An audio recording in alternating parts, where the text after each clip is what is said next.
असतं ते या जन्मात भोगावं लागतं। मी बुलढाणा जिल्ह्यामध्ये कीर्तनाला गेलो, एक महिला भेटली, म्हणे बाबा जय हरी, म्हणलं जय हरी आई। म्हणे बाबा मी दिंडीमध्ये जाते, एक दिंडी सोडत नाही, आषाढीला आहे, कार्तिकीला आहे, षष्टीला आहे, माऊलीच्या याला आहे, निवृत्ती महाराजाला आहे, सप्त्याला सगळ्यात पहिली वर्गणी माझी, पंगत माझी, महाराज लोक माझ्याच घरी चहा प्यायला, नाश्त्याला, फेटा बांधायला, मग माझ्या जीवनात दुःख का? लाई तुम्ही या जन्मात जे पुण्य करताय ना, ते पुण्य तुमच्या पुढच्या जन्मात काम येणार आहे। चांगला देह तुम्हाला प्राप्त होणार आहे। ब्राह्मणाच्या घरामध्ये जन्माला याल, पवित्र ते कुळ पावन ते ओ दे,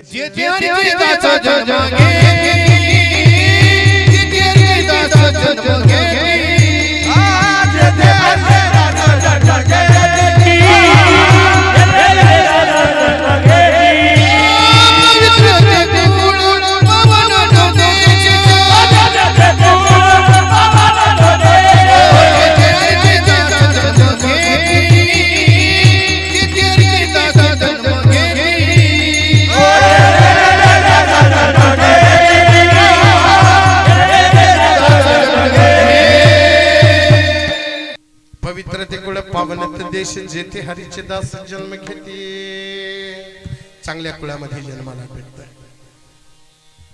संचित कर्म आपल्या भोगाला येत आहे आणि ह्या जन्मातलं केलेलं कर्म पुढच्या जन्मामध्ये कामाला येत आहे। मनुष्य देह हा भोग प्रधान आणि कर्म प्रधान देह आहे। मागच्या जन्मात ते भोग बघायचे, कर्म चांगलं करायचं, सत्कर्म करायचं। तुका म्हणे सत्कर्मा व्हावे साह्य, हो महाराज सत्यकर्माला साह्य व्हायचं, सत्कर्म करायचं, सात्विक कर्म करायचं। तुका म्हणे पावटणी करू स्वर्गाची निशाणी, स्वर्गाची निशाणी पायवाट पहिले तयार करून ठेवायची की हा स्थूल देहातून ज्या दिवशी हे भगवंता माझा आत्मा जाईल ना, त्या दिवशी आत्मा त्याच वाटेनं स्वर्गाच्या वाटेनं जाईल। तुका म्हणे पावटणी करू स्वर्गाची निशाणी, धन्य आम्ही जन्मालो दास विठोबाचे झालो। भोग प्रधान देह आहे। या जीवनामध्ये, या जगामध्ये मला एक प्रश्न विचारायचा आहे तुम्हाला। तुम्ही बैलाला कधी हरिपाठ करताना पाहिलं का? महिला मंडळ, बैल कधी हरिपाठाला जाता का? जाते? तुमच्याकडे नाही जात? बरं जाऊ द्या। गाढव कधी पंढरपूरच्या दिंडीला, पुरुष मंडळी गाढव पंढरपूरच्या दिंडीला जाताना पाहिले का? गाढव पंढरपूरच्या दिंडीला जात। म्हशी कधी काकड्याला जाताना, म्हशी सकाळच्या काकड्याला जात नाही। बैल हरिपाठ करत नाही, गाढव पंढरपूरची दिंडी करत नाही, म्हशी हरिपाठाला जात नाही, मग जात कोण? मनुष्य जात का? आणि कहे ज्ञान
नंदुरबार मध्ये रनाळा नावाचं गाव माहिती शिकतो मी। रनाळा कीर्तनाला गेलो एक दिवस रनाळ्यामध्ये, कीर्तन झालं। आता गावाचं नाव सांगायला काहीच हरकत नाही।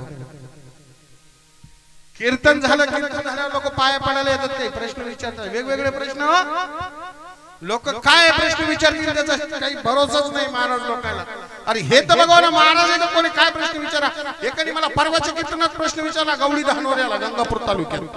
म्हणलं बाबा एक प्रश्न म्हणे काय तुम्ही ते रूपकाचा अभंग घेतला म्हणे. घेतला म्हणलं कोणता. म्हणलं रूप पाहता लोचनी सुख झाले हो साजनी. ते मला म्हणतो रूप पाहता लोचनी आणि सुख झाले हो सहा जणी. त्या सहा जणी कोण आहे. मी म्हणलं सहा जणी. अरे तुम्ही तर म्हणतात की सुख झाले हो सहा जणी. मलाही प्रश्न पडला बरं का अरिंद. म्हणलं या सहा जणी तर सहा जणी ऐकलंय. मला काही घोळत नाही माझ्या गाठेमध्ये. माऊलीच्या रूपक अभंगात काही घोळत नाही. मी गुरुला फोन केला. म्हणलं बाबा माझं गुरु जरा थांबसी डेंजर माणूस. बाबा एका जणांनी प्रश्न विचारला. म्हणजे काय प्रश्न विचारला. मला मी म्हटलं ते रूप पाहता लोचनी आणि सुख झाले हो सहा जणी. मला म्हणे महाराज तुम्ही कुठे. म्हणे कन्नडला लागो लाग भेटायला या म्हणे तुमची वाट पाहतो. मी म्हणलं बिलकुल महाराज आता हाता खालून काढले की गुरु राहत नाही. 100% गुरुला भेटलं. गुरु म्हटले बाळा ते सहा जणी नाही ते सहा जणी आहे. मेला त्याने तर विचारलंय मला रूप पाहता लोचनी सुख झाले सहा जणी. त्याला सांग सहा जणी कोण हे. त्याच्यातली तुझी घरवाली म्हणा त्याला सांगा. आणि मी पुढच्या 5 विचारल्या तर त्याला सांग की तुझ्या घरवालीला जोडी 4 पुढच्या 5 बाबाला म्हणलं खरा अर्थ काय साजनी. ज्ञानोबा माऊली मन रूपी सखीला म्हणताय सुख झाले हो साजनी. मनरूपी सखी देवाचं स्वरूप बघितल्यानंतर हे म्हणा माझ्या सखी मला समाधान झालं. लोक विचित्र विठ्ठल विठ्ठल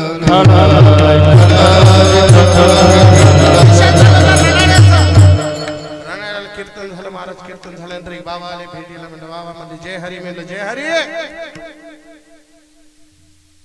वय असेल जवळजवळ अरविंद महाराज बाबांचं 65 ते 70 वर्षाचं वय. काठी टेकत टेकत आले बाबा माझ्याकडं. म्हणजे बाबा जय हरी. मी म्हणलं जय हरी. म्हणलं काय बाबा. म्हणे बाबा मला एक प्रश्न शे म्हणतो. म्हणलं काय प्रश्न शे बाबा विचारा. म्हणे मना यो प्रश्न शे लई दिवसाने मना उडी राहिला. म्हणलं सांगा विचारत जाईल. म्हणे बाबा मन हाय यार. म्हणलं मन हाय एक प्रश्न शे. मन हाय पुन्हा प्रश्न तर काय विचारा. म्हणे मना प्रश्न हा शे की हाऊ पंढरपूर कोण्या देशमाशे. हाऊ पंढरपूर कोण्या देशमाशे. तुला वय किती वय. म्हणे 85. तुला गौऱ्या गायला मुसलमान. तुला अजून पंढरपूर माहित नाही. विचित्र लोक आहे महाराज. काकडा ऐकायचं म्हणलं काकडा. म्हणे ऐका असं काकड्यात एक भजन म्हणे जम्बो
भगवंत प्राप्तीसाठी सगळ्यात मोठं साधन या कलियुगात कोणतं असेल तर भक्ती मार्ग आहे.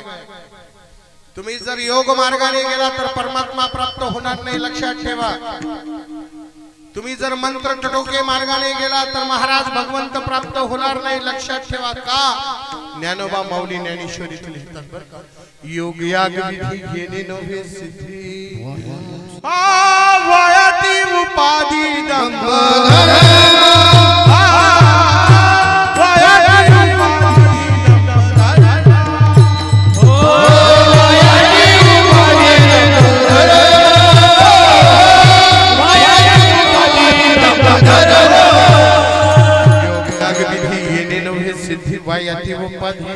धर्म। योग मार्गाने भगवान परमात्मा प्राप्त होत नाही।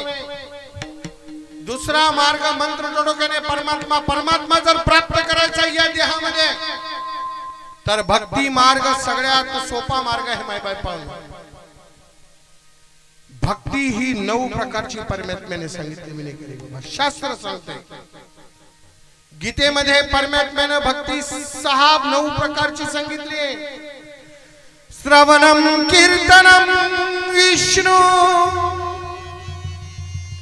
श्रवणम कीर्तनम विष्णु, स्मरणम सेवितम, पूजनम अर्चनम दादासाख्यम।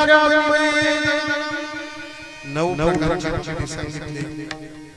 या 9 प्रकारच्या भक्ती मधून आपण एक जरी भक्ती उपयोगात घेतली ना, श्रवण भक्ती, दास्य भक्ती, पूज भक्ती, अर्चन भक्ती, श्रवण भक्ती, या कोणत्याही भक्ती मधून जर एकच भक्ती आपण वापरली ना, आता तुम्ही जी भक्ती करताय दादांनो ऐका ना, माय बाप हो, तुमची जी भक्ती आहे ही श्रवण भक्ती सुरू आहे सगळ्यांची। भगवंत प्राप्तीसाठी कोणती एकच भक्ती करा, पूजनम पूजनम, अर्चनम अर्चनम करा, दास्य दास्य करा। दास्य भक्ती हनुमंत रायाने केली महाराज, भगवंताची प्राप्ती होते। भक्ती प्राप्तीसाठी, भगवंत प्राप्तीसाठी भक्तीने 3 प्रकारच्या गोष्टीची गरज असते। एक म्हणजे साध्य, दुसरं म्हणजे साधक आणि तिसरं म्हणजे साधन। आपलं या मानवी जीवनाचं साध्य काय असेल तर भगवान परमात्मा आहे। साधक कोण असेल तर आपण साधक आहोत, आणि साधन काय असेल तर संतांचे वाङ्मय आहे। संतांच्या वाङ्मयाचा अधिकार, संतांच्या वाङ्मयाचा आधार, संतांचा जर आपण निरूपण उपदेश घेतला तर हरीची प्राप्ती चांगल्या भक्तीने प्राप्त होते। कारण की भगवंत प्राप्तीसाठी एकच उपाय आहे खरा, दुसरा म्हणजे कोणता? धरावे संता